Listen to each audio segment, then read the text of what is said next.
আজকের recipe chicken with tomato puree. Chicken with tomato puree রান্না করেছে শাহরিন আরাফাত, আমার বর। খেতে খুব মজা হয়েছে। এই চিকেন পাওয়া যাবে সম্ভাবনা পেয়েছে। চলুন দেখে নিই কী কী লাগছে। প্রথমে বড় সাইজের একটি মুরগি নিয়ে মাংসগুলো সরিয়ে নিয়েছি হাড় থেকে। সেই মাংসগুলো ছোট ছোট করে টুকরা করে কেটেছি। এরপর মাংসগুলো ভালো করে ধুয়ে পানি ঝরিয়ে টক দই দিয়েছি 2 চামচ। এটি আপনি পরিমাণ মতো দিতে হবে, মানে কতটুকু মাংস নিয়েছেন তার উপর। 1 চামচ আদা দিয়েছি, আদার পেস্ট দিতে হবে। এরপর 1 চামচ রসুন দিয়েছি। এগুলো সবগুলো উপকরণ একসঙ্গে দিয়ে হাত দিয়ে বেশ ভালো করে মাখিয়ে নিতে হবে। মাংসের সঙ্গে প্রতিটি উপকরণ যাতে একেবারে মিশে যায়। এরপর পরিমাণ মতো লবণ দিতে হবে। দেখুন কেমন লুক এসেছে। এরপর একটা টমেটোর পিউরি বানিয়ে নিতে হবে। ছোট ছোট করে টমেটো কেটে নিতে হবে। সেই টমেটোগুলো দিয়ে এই মিক্সের সঙ্গে মাখিয়ে নিতে হবে। খুবই সুন্দর করে মাখিয়ে নিতে হবে। মাখানোর উপরই নির্ভর করবে কতটা মজা হবে। এরপর মটরশুঁটি টমেটো দিয়ে একটা পিউরি বানিয়ে নিতে হবে। মটরশুঁটি হালকা সিদ্ধ করে নিতে হবে টমেটোর সঙ্গে। এটি ঠান্ডা করে রাখতে হবে চুলা থেকে নেম। এরপর আমাদের যে মূল জায়গা, রান্না করতে চলে যেতে হবে। সামান্য তেল, অল্প তেলে রান্না করব। 1 চামচ রসুন বাটা দিতে হবে, আদা বাটা, এরপর জিরা বাটা, এরপর আমাদের দিতে হবে ধনিয়া বাটা। প্রত্যেকটা উপকরণ দিয়ে সুন্দর করে মাখিয়ে নিতে হবে। এবার আমি কিন্তু বারবারই বলছি অল্প তেলে।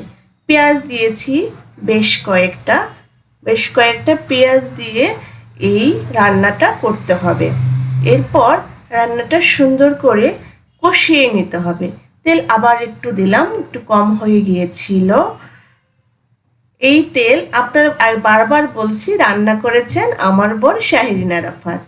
দেখুন এভাবে একটু যখন বাদামি রঙের চলে আসবে, এখন একটু ধনিয়ার গুঁড়া দিয়ে দিলাম, জিরার গুঁড়া দিয়ে দিলাম। এগুলো দেওয়ার বাকি ছিল। এরপর এই যে এরকম করে সুন্দর করে মাখিয়ে নিতে হবে। এরপর 1 চামচ হলুদের গুঁড়ো। অবশ্যই এটিতে শুকনো লঙ্কা দেওয়া যাবে না, এটি মনে রাখবেন। এটি সম্পূর্ণ রান্না হবে কাঁচা লঙ্কা দিয়ে। এরপর এটি ম্যারিনেট করে রেখেছিলাম 1 ঘন্টা। পরে দেখুন কি লুক এসেছে ম্যারিনেট করে 1 ঘন্টা রাখার পর।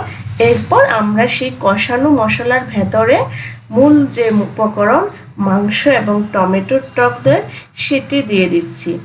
এরপর আমাদেরকে এটি ভালো করে মশলার সঙ্গে, চুলার আঁচ কিন্তু অবশ্যই একটু কমিয়ে রাখতে, মিডিয়াম আঁচে রাখতে হবে।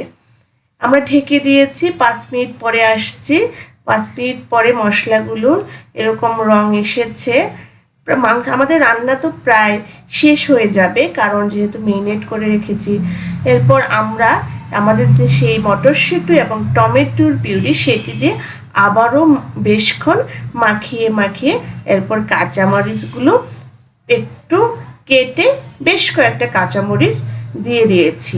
কাঁচামরিচগুলো মশলার সঙ্গে মাখিয়ে আবারও আমরা রান্নাটি ঢেকে দেব। এরপর 10 মিনিট পর ঢাকনা তুলে দেখুন কিছু ধনিয়া পাতা ছিটিয়ে দিয়েছি আমরা। রান্নাটা কিন্তু খুবই অল্প আঁচে রান্না করেছি। এরপর আমরা পরিবেশনে চলে এসেছি। দেখুন কি লুক এসেছে। অসম্ভব মজাদার এই চিকেন উইথ টমেটো পিউরি রান্নাটি আপনারা করতে পারেন। আপনারা দেখবেন এই রান্নাটি অনেক মজা হয়েছে। এরপর আমরা খেতে চলে এসেছি। আমরা সবাই মিলে খুব মজা করে আজকের দুপুরে এই রান্নাটি খেয়েছি। এই মুরগি কিন্তু সম্ভাবনা পেয়ে যাবেন। আপনারা এই রান্না করে দুপুরে, রাতে কিংবা যে কোনো সময় পরোটা বা ভাতের সঙ্গে খেতে পারেন।